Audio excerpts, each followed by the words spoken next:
Hello जय हिंद दोस्तों, कैसे हैं आप सब लोग। आशा करते हैं आप सब मस्त होंगे भाई।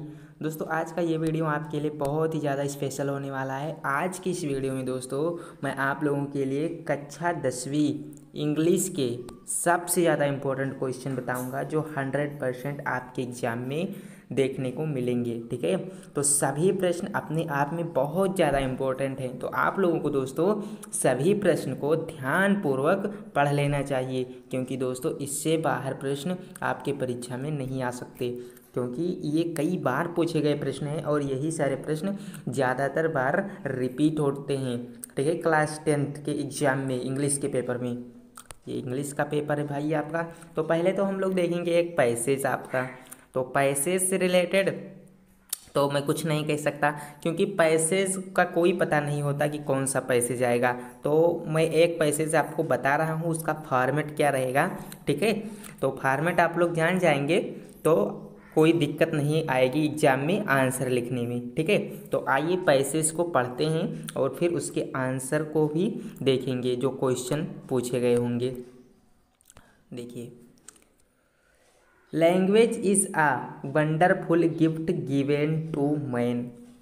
यहाँ पर तो मैं पहले पैसेज को पढ़ रहा हूँ, लेकिन आपको परीक्षा में क्या करना है, पहले आप लोगों को पैसेज के क्वेश्चंस को पढ़ना है, ताकि जब आप बाद में पैसेज पढ़ें तब आपको वहाँ पर क्वेश्चन मिल जाए। ठीक है, वहाँ से मिलते जुलते शब्द आपको पैसेज में दिखने लगेंगे जो क्वेश्चन पूछा गया था, जिससे कि वहीं पर आप आंसर पकड़ लेंगे। ठीक है, इस तरह से आपको करना है। Language is a wonderful gift given to man. भाषा मनुष्य को दिया गया एक अद्भुत उपहार है। भाषा मनुष्य के लिए एक अद्भुत उपहार है। No animal possesses this gift but they have their own ways of expressing themselves.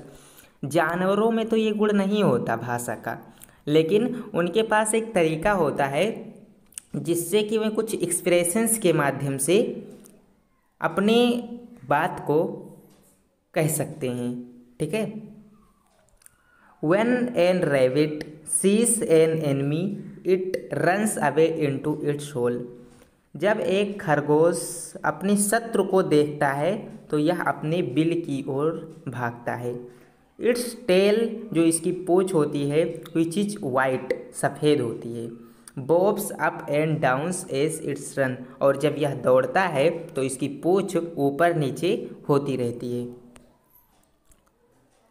The other rabbits see it and they run so.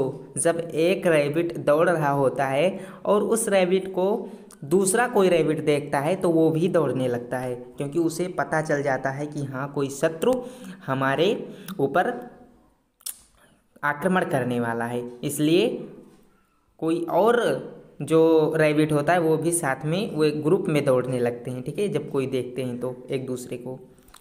They know that there is a danger, वे जान जाते हैं कि यहाँ पर कोई खतरा है। When a cobra is angry, जब एक कोबरा गुस्सा होता है, it raises its hood, यह अपनी फंड को उठा लेता है।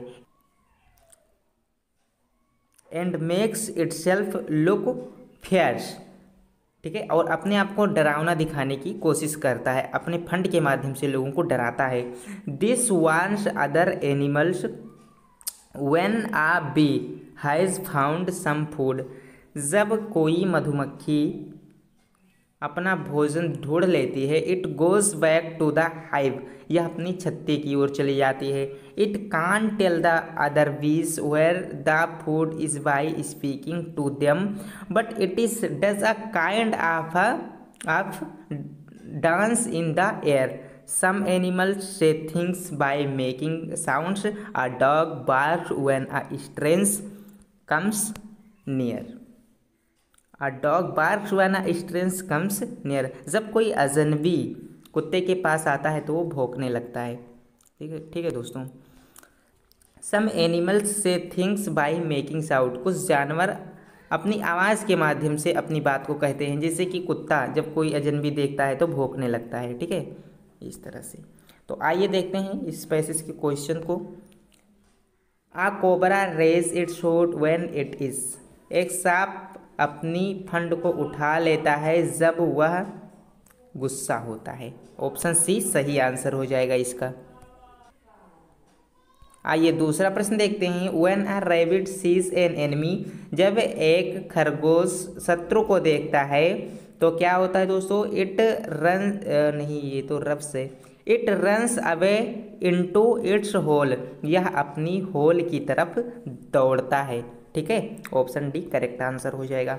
अगला प्रश्न है आपका प्रश्न नंबर तीसरा। A rabbit's white tail bobs up and down. Rabbit का सफ़ेद पूंछ ऊपर नीचे होता है, कब होता है? एस इट रन्स, जब ये दौड़ता है। ठीक है, ऑप्शन बी सही है। Language is a wonderful gift from God.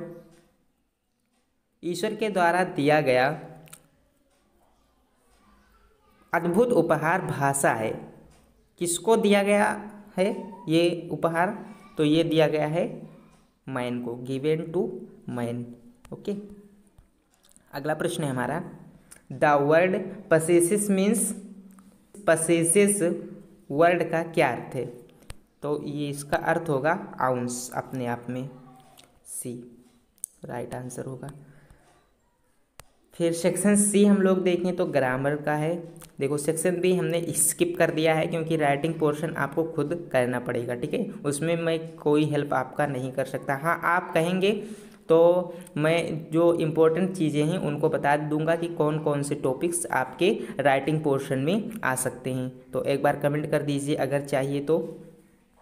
You should not dash back with your teacher. तो शुड के बाद हमेशा वर्ब की फर्स्ट फॉर्म आती है, तो यहाँ पे टाक होगा। You should not talk back with your teacher. तुम्हें अपने अध्यापक से पलट के बातें नहीं करनी चाहिए। ठीक।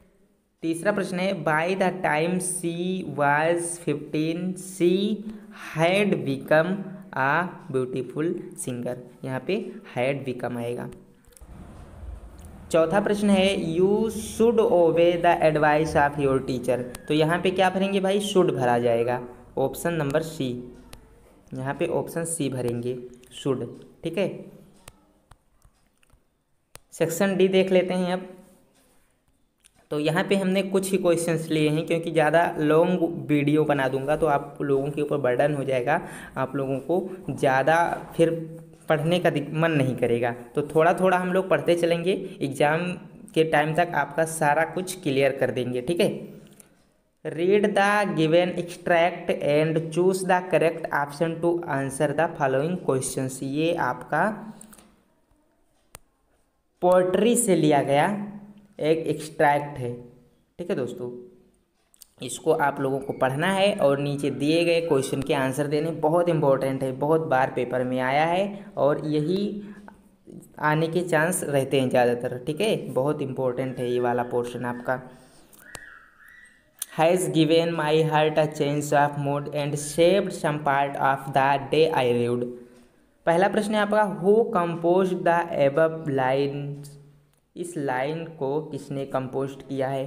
तो ये किया है रॉबर्ट फ्रॉस्ट ने, ऑप्शन बी सही आंसर है। दूसरा प्रश्न पूछा जा रहा है इस एक्सट्रैक्ट से कि the word rude means. Rude का अर्थ क्या होता है? र्यूड का अर्थ होगा accepted, option number C.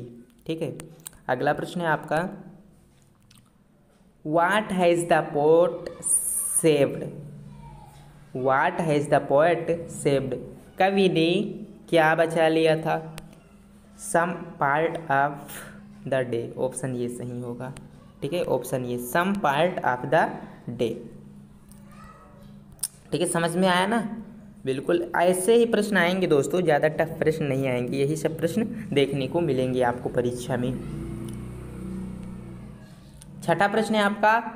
How did valley plan हर बस राइड। बहुत इंपॉर्टेंट है। वैली ने अपनी बस यात्रा को कैसे प्लान किया? Valli saved up the money for her first journey by resisting the temptations to buy toys, balloons, peppermints and so on. Valli ने दोस्तों अपनी मनचाही चीज़ों को खरीदने का विरोध करते हुए। कौन कौन सी चीज़ें थी वो? अपनी लुभावनी चीज़ों को खरीदने का विरोध करते हुए, जैसे कि खिलौना, गुब्बारा, पेपरमिंट और भी इसी तरह की चीज़ें थीं। इसका विरोध करते हुए उसने रुपए इकट्ठे किए, पैसे इकट्ठे किए, ठीक है, बस यात्रा के लिए कुछ पैसे इस तरह से उसने इकट्ठे किए।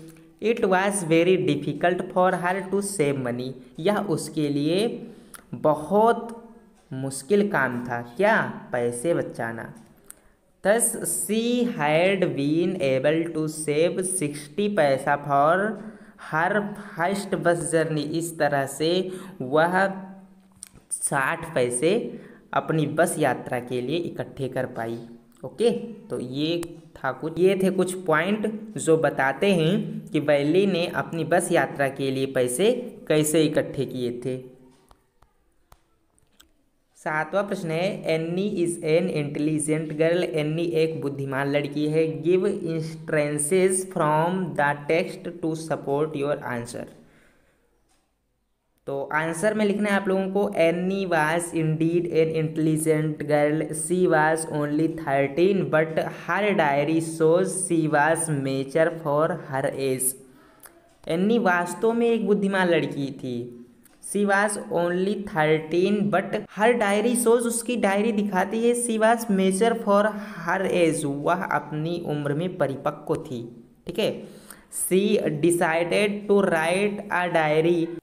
She decided to write a diary because she felt that paper was more patient than people. Only an intelligent girl can think so deeply and wisely. केवल एक बुद्धिमान लड़की ही इतनी गहराई और बुद्धिमानी से सोच सकती है। 8वां प्रश्न है आपका, Why does Mrs. Pumphrey say that Tricky's treatment was a triumph of surgery? Mister Pumphrey क्यों कहते हैं कि ट्रिकी का जो ट्रीटमेंट था वो ट्रिम्फ ऑफ सर्जरी था? Mister Pumphrey thinks that the dog's recovery is a triumph of surgery because in 2 weeks Tricky had recovered completely. क्योंकि ट्रिकी 2 हफ्तों में पूरी तरह से रिकवर हो गया था। एंड हैड बीन ट्रांसफॉर्म्ड, और परिवर्तित हो गया था, into a hard muscled animal, एक मांसल जानवर में। ठीक है, एक कठोर मांसल जानवर में परिवर्तित हो गया था। क्वेश्चन नंबर 9, वाई वॉज भोली fascinated by the pictures on the walls of her classroom? भोली अपने स्कूल के दीवारों पर चित्रों को देखकर कैसे मोहित हो गई? आंसर में लिखना है, the walls of the classroom had bright and colourful pictures of a horse, a goat, a parrot and a cow. They all looked familiar to Bholi and were like the ones in the village. That is why she was fascinated to see those pictures. Okay? तो चलिए दोस्तों, एक question आपके लिए है, इसका answer आप लोग लिखेंगे अपनी कॉपी में, होमवर्क के तौर पर समझिए इस क्वेश्चन को। How did the policy of apartheid affect south Africa? Okay, तो आज के वीडियो में इतना ही। मिलेंगे नेक्स्ट वीडियो में और भी क्वेश्चंस के साथ में। वीडियो पसंद आए तो लाइक कर दें। आगे भी इस तरह की वीडियो देखनी है तो चैनल को सब्सक्राइब कर दीजिए। चलिए मिलते हैं नेक्स्ट वीडियो में। जय हिंद, वंदे मातरम।